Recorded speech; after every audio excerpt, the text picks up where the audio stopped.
നമുക്ക് വേദയുടെയും വിക്രത്തിന്റെ വരാൻ പോകുന്ന ആഴ്ചയിലും നല്ലൊരു കഥ കേട്ടാലോ? അതിനു മുമ്പായിട്ട് ഒരു കാര്യം പറഞ്ഞിട്ടെ, വീഡിയോ ഇഷ്ടപ്പെടുവാണെങ്കിൽ നിങ്ങളൊന്ന് ഹൈപ്പ് ചെയ്യാൻ മറക്കരുത് കേട്ടോ. അങ്ങനെ നമ്മൾ കാണാൻ പോകുന്ന ഇത്രയും നാളത്തെ പോലെയല്ല, വേദയും വിക്രവും ഒരുമിക്കാനായിട്ട് പോവാണ്. കുറെ കാലമായി നമ്മൾ കാത്തിരിക്കുന്നത്. അവര് ഭാര്യ ഭർത്താക്കന്മാരായിട്ട് ജീവിക്കണം, അവരൊന്നിക്കണം എന്നുള്ളത്. അങ്ങനെ ആ നല്ല നല്ല കുറച്ച് മുഹൂർത്തങ്ങളൊക്കെയാണ് ഇനി വരാൻ പോകുന്നത്. അതുപോലെ തന്നെ ശ്രീകാന്തിന്റെ കള്ളത്തരങ്ങളൊക്കെ വിക്രം പൊളിച്ചെടുക്കുന്നുണ്ട്. 8ന്റെ പണി തന്നെ അവനിട്ട് കിട്ടുന്നുണ്ട്. അപ്പൊ അതിന്റെ കുറച്ച് നല്ല നല്ല കഥകളൊക്കെയാണ് ഇനി വരുന്ന ദിവസങ്ങളിൽ. അപ്പൊ ഇനി വരുന്ന ഓരോ ദിവസങ്ങൾ എന്ന് പറഞ്ഞിട്ടുണ്ടെങ്കിൽ എല്ലാവർക്കും ഉദ്യോഗ നിമിഷമായ മുഹൂർത്തങ്ങളിലൂടെ കടന്നു പോകാനായിട്ട് സാധിക്കും. അങ്ങനെ കഴിഞ്ഞ ദിവസം നമ്മൾ കണ്ടു, ഒടുവില് വിക്രത്തോട് ആ സത്യങ്ങളൊക്കെ വേദ പറയണം. ശ്രീകാന്ത് കാരണമാണ് താൻ ഈ വീട്ടിലേക്ക് വന്നേ. എല്ലാത്തിനും കാരണം തന്റെ സ്വന്തം ചോര തന്നെയാണ് എന്നെ അവിടുന്ന് ഇങ്ങോട്ടേക്ക് കൂട്ടിക്കൊണ്ട് വന്നത്. വിക്രത്തിന്റെ അച്ഛനെ ഇല്ലാതാക്കുമെന്ന് ഭീഷണിപ്പെടുത്തിയതുകൊണ്ടാണ്. ഇതൊക്കെ കേട്ട് കഴിഞ്ഞാൽ പിന്നെ വിക്രത്തിന് വെറുതെ ഇരിക്കാൻ പറ്റുമോ? വിക്രത്തിന് ആകപ്പാടെ തലയ്ക്ക് ഭ്രാന്ത് പിടിക്കുന്ന പോലെ തോന്നി. വിക്രം ചാടി എഴുന്നേറ്റു. ഇന്ന് അവനെ കാണിച്ചു കൊടുത്തിട്ടുള്ളൂ. അവന്റെ അഹങ്കാരം ഞാൻ തീർത്തു വെക്കും. ഇന്നത്തോടുകൂടി അവന്റെ കഥ കഴിയും. എന്റെ അച്ഛനെ അവന് കൊല്ലണം അല്ലേ? എന്റെ കുടുംബത്തോടാ ചതി ചെയ്തു. 3-4 ദിവസം എന്റെ അച്ഛനെ കൊണ്ടുപോയി മയക്കി കിടത്തി അവന്. എന്നിട്ടും പോരാഞ്ഞിട്ട് എന്റെ അച്ഛനെ അവൻ കൊല്ലാനായിട്ട് വന്നിരിക്കുന്നു. സഹിക്കാൻ പറ്റുന്നതിലും അപ്പുറമായിരുന്നു വിക്രത്തിന്. വിക്രം ഭ്രാന്ത് പിടിച്ച പോലെ പുറത്തേക്ക് ഇറങ്ങാൻ തുടങ്ങുമ്പോഴത്തേനും വേദ വിക്രത്തിന്റെ കയ്യിലേക്ക് വിളിച്ചിട്ട് പറഞ്ഞു, എന്താ വിക്രം എന്താ കാണിക്കുന്നേ? വിക്രത്തിന് സമനില തെറ്റിയോ? ഇപ്പൊ വിക്രം പോയി ചോദിക്കാനും പറയാൻ പോയിട്ടുണ്ട്. എന്തായിരിക്കും? വിക്രത്തിനെ പോലീസ് പിടികൂടും. പിന്നെ നമ്മുടെ സത്യങ്ങളൊക്കെ നമുക്ക് തെളിയിക്കാനായിട്ട് പറ്റില്ല. അവന്മാരുടെ കള്ളത്തരങ്ങളൊക്കെ തെളിയിക്കണ്ടേ? ശ്രീയേട്ടനും അതുപോലെ തന്നെ എന്റെ അങ്കിളിനും ഒക്കെ ഇതിനകത്ത് പങ്കുണ്ടെങ്കിൽ അതൊക്കെ നമുക്ക് തെളിയിക്കണം. പക്ഷേങ്കിൽ അതിന് വിക്രം ഇപ്പൊ ഇവിടെ ഇരുന്നേ മതിയാവുള്ളൂ എന്ന് പറഞ്ഞു. അത് കേട്ട് കഴിഞ്ഞപ്പം വിക്രം പറഞ്ഞു, വേണ്ട വേദ, എനിക്ക് പറ്റില്ല, എനിക്ക് അങ്ങനെ പിടിച്ചിരിക്കാൻ പറ്റില്ല. എന്റെ അച്ഛനെ കൊല്ലാൻ നോക്കിയവനെ ഞാൻ വെറുതെ പറഞ്ഞല്ലേ. വേദ പിടിച്ചിട്ടും വിക്രം നിന്നില്ല. വിക്രം കഥ തുറന്ന് പോകാൻ തുടങ്ങിയപ്പോഴത്തേനും വേദ ശക്തമായിട്ട് ഇങ്ങോട്ട് പിടിച്ചു വലിക്കുകയാണ്. അപ്പോഴേക്കും വിക്രം പുറകോട്ട് മാറി. ആ സമയത്ത് വേദ വിക്രത്തെ കൈ രണ്ടും കൂടെ പിടിച്ചിട്ട് പറഞ്ഞു, എന്ത് പരിപാടിയെ കാണിക്കണമെന്ന് ചോദിച്ചിട്ട് ദേഷ്യപ്പെടുകയാണ്. പിന്നെ പോകാനായിട്ട് തുടങ്ങിക്കഴിഞ്ഞപ്പോഴത്തേനും വിക്രം ഇതിനെ വീണ്ടും വേദ പിടിച്ചിടുക. ആ സമയത്ത് വേദ അറിയാതെ വിക്രത്തിന്റെ നെഞ്ചിലേക്ക് പോയി വീണു. ഒരു നിമിഷം വിക്രം വേദയുടെ കണ്ണുകളിലേക്ക് നോക്കി. പെട്ടെന്ന് വേദയ്ക്ക് എന്തോ പോലെ അത്രയും നാളത്തെ പോലൊന്നും ആയിരുന്നില്ല. രണ്ടുപേരുടെ ഉള്ളില് നന്നായിട്ട് പ്രണയമുണ്ട്. രണ്ടുപേർക്കും അറിയാം പരസ്പരം ഇഷ്ടമാണെന്നുള്ളത്. കാരണം ഒരാളെ പിരിഞ്ഞിരിക്കാൻ പറ്റാത്ത ഒരു സാഹചര്യത്തിലേക്ക് കാര്യങ്ങൾ പോകുമായിരുന്നു. അപ്പോഴാണ് ഇങ്ങനെ ഒരു കഥയും കൂടെ ഉണ്ടാവുന്നത്. പെട്ടെന്ന് എന്ത് ചെയ്യണമെന്നറിയില്ല. ഒരു നിമിഷം വേദയ്ക്ക് വല്ലാത്തൊരു ബുദ്ധിമുട്ടൊക്കെ തോന്നി. അതുപോലെ തന്നെ വിക്രത്തിനും. വിക്രം പതുക്കെ വേദയുടെ മുഖം അങ്ങോട്ട് അടുപ്പിച്ചിട്ട് വേദയ്ക്ക് ഉമ്മ കൊടുക്കുകയാണ്. വേദ ഒന്നും അനങ്ങി പോലുമില്ല, അനങ്ങാൻ നിന്നു. കാരണം വേദ അത് ആഗ്രഹിച്ച പോലെ തോന്നി.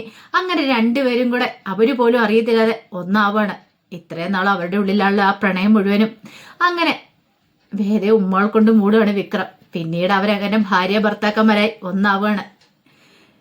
വേദയ്ക്കും വിക്രത്തിനും കല്യാണം കഴിഞ്ഞെങ്കിലും ഇതുവരെയായിട്ടും ആദ്യരാത്രിയും കാര്യങ്ങളും കഴിഞ്ഞിട്ടുണ്ടായിരുന്നില്ല. ഒരു തവണ അച്ഛമ്മ അവിടെ ചെന്ന് കഴിഞ്ഞപ്പോഴത്തേനും അവർക്കും മണിയാറയ്ക്ക് അലങ്കരിച്ച.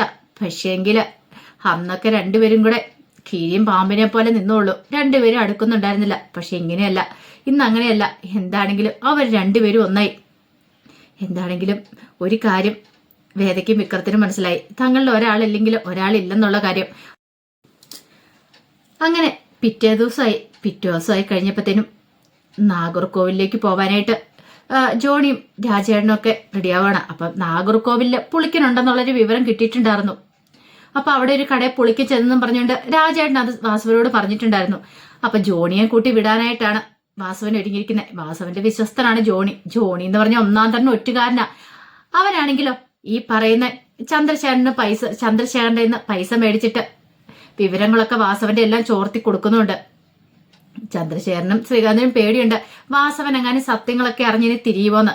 വരുണിനെ കൊല്ലിച്ച് തങ്ങളാന്നുള്ള കാര്യം അറിഞ്ഞിട്ടുണ്ടെങ്കിൽ വെറുതെ ഇരിക്കില്ല എന്നും അറിയാം. ജോണി പോകുന്നതിന് മുമ്പ് ചന്ദ്രശേഖരനെ വിളിച്ചിട്ട് കാര്യങ്ങൾ പറയണം. ഞങ്ങൾ നാർക്കൊലിഞ്ഞു പോവാണ്.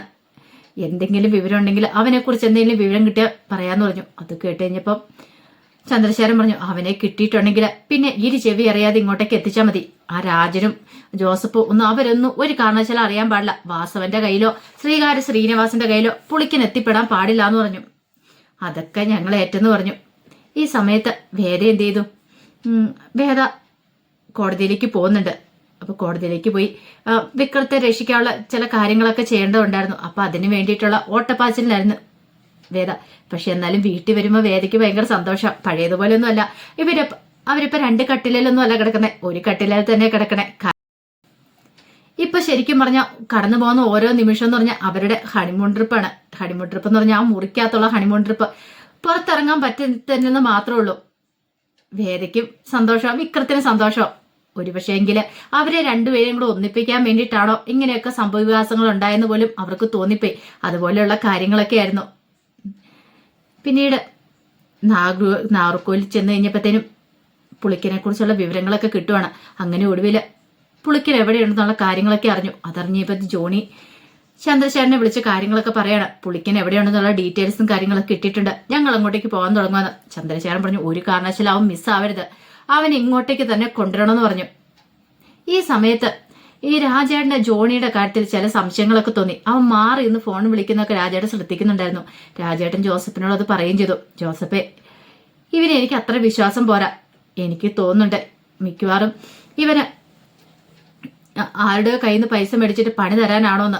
ഈ പുളിക്കന്റെ കാര്യത്തില് ഇവൻ ഇത്ര ശ്രദ്ധ കേന്ദ്രീകരിച്ചിട്ടുണ്ടെങ്കിൽ അതിന്റെ പിന്നെ വ്യക്തമായ എന്തോ ഒരു കാരണമുണ്ട്.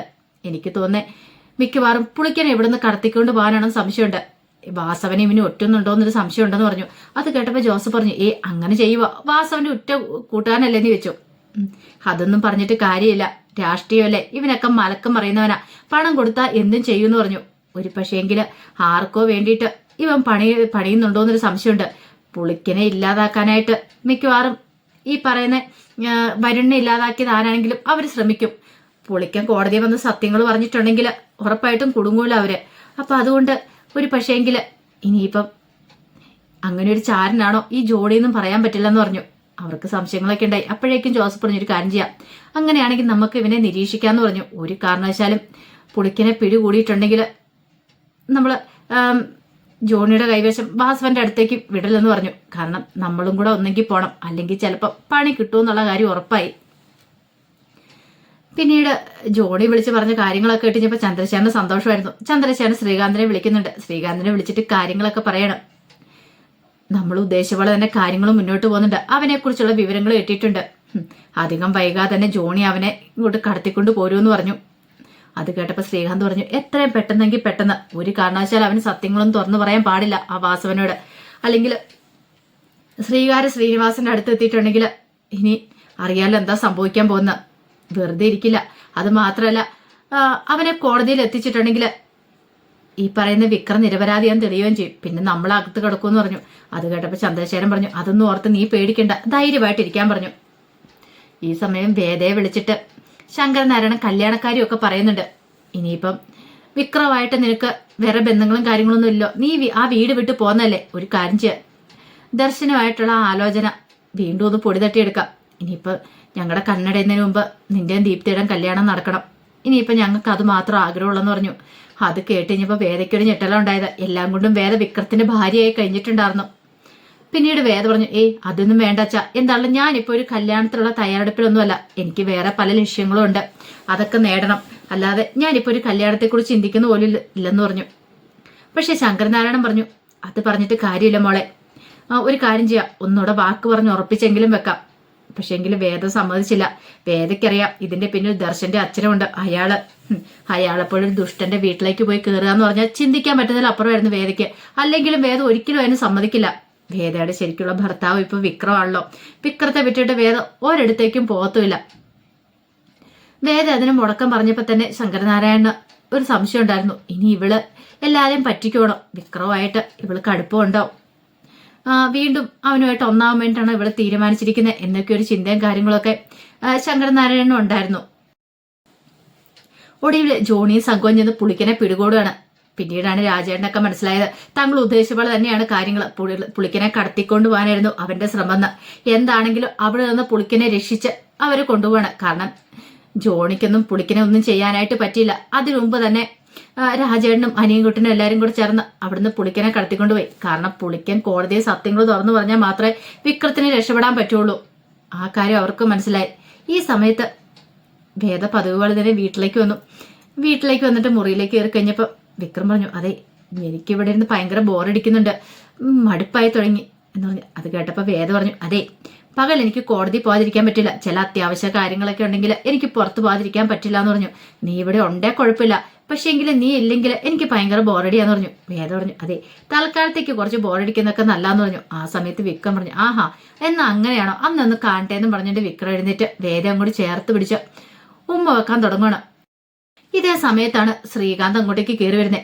ശ്രീകാന്ത് വേദയെ കണ്ട് സംസാരിക്കാനായിട്ട് അങ്ങോട്ട് വരുവാണ്. ആ സമയത്താണ് അകത്തുനിന്ന് ഈ സംസാരം കാര്യങ്ങളും കേൾക്കുന്നത്. അപ്പോഴേക്കും ശ്രീകാന്തിന് മനസ്സിലായി അകത്ത് ആരോ ഉണ്ട്, വിക്രമാണോ എന്നൊരു സംശയം ശ്രീകാന്തിന് മനസ്സിലേക്ക് വരുവാണ്. ശ്രീകാന്ത് പതുക്കെ കഥ ഇങ്ങനെ ജസ്റ്റ് ഒന്ന് തള്ളി നോക്കി കഴിഞ്ഞപ്പോഴത്തേനും ശ്രീകാന്തിന് മനസ്സിലായി കഥ കുറ്റിയിട്ടില്ലെന്ന്. പെട്ടെന്ന് വേദ അകത്തേക്ക് കയറി കഴിഞ്ഞപ്പോൾ കുറ്റിയിടുന്ന കാര്യം മറന്നുപോയതാണ്. ശ്രീകാന്ത് അവിടെ ഇരുന്നൊരു ഫ്ലവർ വേസ് എടുത്തുകൊണ്ട് അതുമായിട്ട് അകത്തേക്ക് പാഞ്ഞു കയറിയിട്ട് വിക്രത്തെ അടിക്കാനായിട്ട് ഒരുങ്ങുവാണ്. ഒറ്റ ചവിട്ടായിരുന്നു വിക്രം ശ്രീകാന്തിനെ നെഞ്ചും കൂടെ നോക്കിയിട്ട്. ശ്രീകാന്ത് തെറിച്ച് തറയിലേക്ക് വീണു. ഒച്ചപ്പാട് കേട്ടോണ്ട് എല്ലാരും കൂടി ഓടി വന്നു. ഓടി വരുമ്പോഴത്തേനും വിക്രം ശ്രീകാന്തിനെ ഇട്ട് ചവിട്ടി കൂട്ടുന്ന കാഴ്ച കണ്ടത്.